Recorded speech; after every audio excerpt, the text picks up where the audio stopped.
আসসালামু আলাইকুম। আমাদের এই পেঁপে বাগানে কি একটা জানি সমস্যা হয়েছে যে অতিরিক্ত বৃষ্টি হওয়ার কারণে পেঁপের গাছের গোড়ায় পানি জমে থাকে।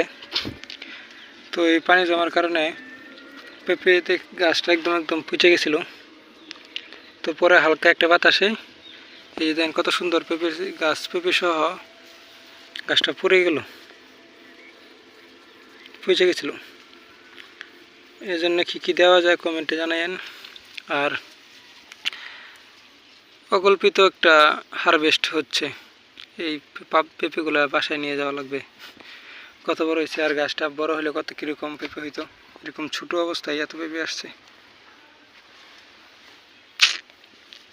খুবই দুঃখজনক। একজন পেঁপে চাষিদের জন্য খুবই দুঃখজনক। অথচ পুরুষ গাছগুলো রয়ে গেছে, এগুলোর কোনো খবরই নাই, মরে না।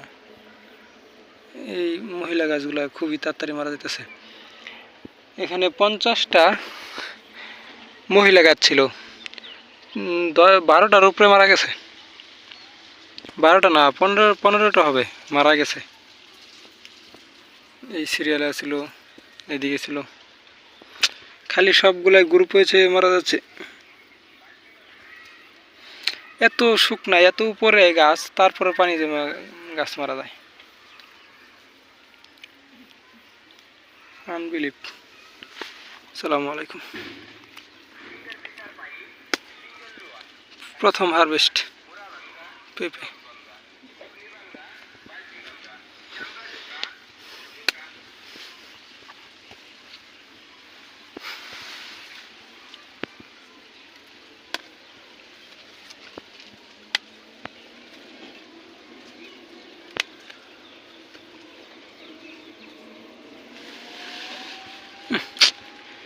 দেখা খুবই মায়া লাগতেছে,